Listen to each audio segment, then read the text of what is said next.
Сәлеметсіздер ме, құрметті 9 сынып бітірушілері, сіздермен алгебрадан емтиханға дайындығымызды жалғастырамыз. 8-ші нұсқаға келіп жеттік. Бұл видеода тек А бөлімін қарастырамыз, яғни 10 тест сұрақты. Бірден видеоны паузаға қойып, өз бөлімімізді сынап көреміз. Тек жауаптарын тексеру үшін немесе шығара алмай қалған есептеріңізді қарап шығу үшін видеоны өткізіп, көріп шықсаңыздар болады. Барлықтарыңызға сәттілік. Ал біз асықпай ретімен қарастырып бастайық. Бірінші есеп деңіз дейді. 10 түбірасты 3 арғарай түбірден шығара алмаймыз. Оны өз күйінде жазып қояйық. Арғарай енді түбірасты 48-ді көбейтішке жіктейік. 16 мен 3-тің көбейтіндісі. Ал 75 дегеніміз 25 пен 3-тің көбейтіндісі. Сонда 10 түбірасты 3 азайтылған 16-дан түбірден 4 шығады. Қасына түбірасты 3 тіркейміз. Азайтылған 25-тен 5 түбірден шығады. Енді орындайық азайтуды.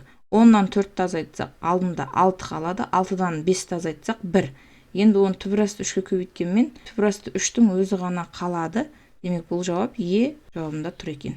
Келесі өрнекті ықшамдаңыз. Бұл есеп бізде кездескен. Екі бөлшек өзара азайтылып тұр екен. Бірден бөлімдеріне қараймыз. Екі түрлі болса, ортақ бөлім таңдауымыз керек. Енді ортақ бөлім екеуінің өзара көбейтіндісі болады. Енді алымдарына толықтауыш көбейткіштерін көбейтетін болсақ, бірдей өрнектер бір-біріне көбейтіліп жатса, онда квадраты болады. Оны жазып алдық. Бөліміне таңдаған ортақ бөлімімізді де жаздық. Енді алымы қысқа көбейту формуласына келіп тұр екен. Бірінші өрнек, азайтылған екінші өрнек, бірдің алды минус болып кетеді. Бірінші жақшамыз бұл. Келесі жақшамыз бірінші өрнек, қосылған екінші өрнек. Ал бөлімі дәл сол өрнектің оң жағы болып тұр. Біріншісінің квадраты жай ғана А болады. Азайтылған екіншісінің квадраты, яғни бірдің квадраты 1-ге тең. Ықшамдайық жақшаларымызды. Бірінші жақшадан түбірасты алар ықшамдалып кетеді, екінші жақшада плюс-минус 1-лер. Сонымен алымында қалды минус 2 көбейтілген 2 түбірасты А. Бөлімі А азайтылған 1. Енді бұл екеуін көбейтетін болсақ 4 түбірасты А. Минусынан алымындағы екі өрнектің орнына ауыстырып құтыла аламыз. Дәл осы жауап нұсқасы бізде Д вариантында тұр. Келесі бөлшекті қысқартыңыз дейді. Бұл жерде алымынан ортақ көбейткіш ретінде біз шығара аламыз А квадрат пен Б-ның 8-ші дәрежесін. Сонда қалады. Бөлімінен ортақ көбейткіш ретінде А, Б-ның 4 дәрежесін шығарамыз. Қалады С азайтылған 5. Қысқаратындарын қараңыздар. А-ның квадраты дәрежесімен бөліміндегі А толықтай кетеді. Бұлардан бөліміндегі 8-ші дәреже мен Б-ның 4 дәрежесі толықтай кетеді. Жақшаларды қысқарып кетеді. Сонда қалды А-ның 1 дәрежесі және Б-ның 4 дәрежесі. Бұл жауап бізде С вариантында тұр. Келесі, теңдеудің түбірлерінің қосындысын табыңыз дейді. Бұл теңдеуді дискриминантпен шығарып көрейік.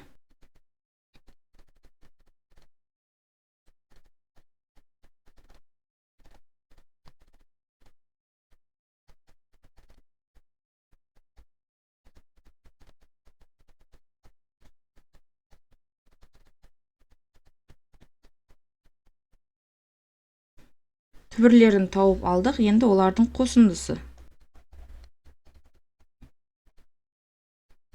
Ортақ бөлім табамыз. Нәтиже сонымен 3-тен 5 болып тұр. Бұл бізде Б нұсқасында тұр екен. Келесі, түбірлері бойынша келтірілген квадрат теңдеу құрыңыз дейді.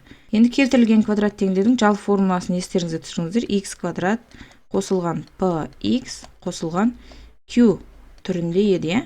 Сол жердегі P екі түбірдің қосындысының қарама-қарсы таңбада алынғаны, ал Q екі түбір көбейтіндісінің нәтижесіне тең. Бұл Виет теоремасы. Сол бойынша берілген екі түбірімізді қосатын болсақ, нәтиже 3-ке тең. Екі түбірімізді бір-біріне көбейтетін болсақ, нәтиже минус 10-ға тең. Сонда квадрат теңдеуіміз X квадрат азайтылған 3-ті қарама-қарсы таңбамен алып келеміз. Минус 3x болады. Және азайтылған Q орнына қойдық. Теңдеуіміз дайын. Бұл Д нұсқасында тұр екен. Арғарай жалғастырамыз. 6-шы есеп. Егер B1 4-ке тең, Q минус 3-ке тең болса, геометриялық прогрессияның 5-ші мүшесін табыңыз дейді. Енді 5-ші мүшесін өзіміздің есепке сәйкестендіріп формула жазатын болсақ, B1 мен Q-дің 4 дәрежесінің көбейтіндісі.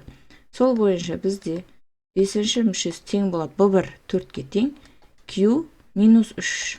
Оның 4 дәрежесі 3, 9, 81, 81 4-ке көбейтсеңіздер, 324 деген жауап міне А вариантында тұр. Келесі өрнекті ықшамдаңыз дейді.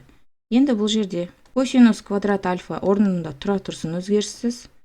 Азайтамыз. Енді котангенс дегеніміз жақшаның ішін түрлендірейік. Косинус квадрат альфаның синус квадрат альфа қатынасы, қосылған бірді жазаламыз біз синус квадрат альфаның тағы бір синус квадрат альфа қатынасы деп. Сыртында көбейтілген синус квадрат альфа тең болады. Жақшаның ішінен бөлімдері бірдей болып тұр. Ортақ бөлімге келтіріп жазатын болсақ, бөлімі ортақ синус квадрат альфа, ал алымы екеуінің қосындысы, яғни косинус квадрат альфа мен синус квадрат альфаны қосатын болсақ, бірге тең. Көбейтілген қасында жақшаның сыртында тұрған синус квадрат альфа бар. Қысқаратындары синус квадрат альфалар қысқарып кетеді. Қалады косинус квадрат альфадан азайтуымыз керек болады 1-ді. Енді 1 дегеніміз бізде бірінші тепе теңдік бойынша синус пен косинус қосындысы, косинустар азайтылып кетсе, минус синус квадрат альфа ғана қалайын деп тұр. Бұл бізде міне С вариантында тұр. Келесі, өрнектің мәнін табыңыз дейді. Бұл жерде 45-90 градустағы котангенс пен синустың мәнін білсеңіз, орнына қоямыз. Котангенс 45 градуста 1-ге тең, қосылған синус 90 градуста да 1-ге тең. Яғни 3 пен 5-ті қосатын болсақ, нәтиже 8-ге тең. Д нұсқасында тұр. Келесі, 210 градусқа сай келетін радиандық мәнін табыңыз дейді. Енді 210 дегеніміз 270 градустан 60 градусқа аз, солай деп жазып алайық. Яғни 3 пи бөлінген 2 азайтылған пи бөлінген 3. Ортақ бөлім екеуіне де 6 болады. 2 үшін 3 толықтауыш көбейткіш, 3 үшін 2 болады. Сонда 9 пиден азайтуымыз керек екен 2 пиді.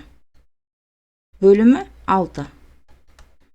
7 пи бөлінген 6 деген жауап бізде Б нұсқасында тұр. Келесі, соңғы 10-шы есеп. 9 ақ, 12 көк, 11 қызыл түсті шар бар дейді жәшікте. Кездейсоқ алынған шардың көк болу ықтималдығын табыңыз дейді. Демек, ықтималдығы бұл жерде. Жалпы қосындысы 9, 12, 11 қосатын болсақ, 32. Көктер 12 дана. Қысқартамыз 4-ке болады 8-ден 3.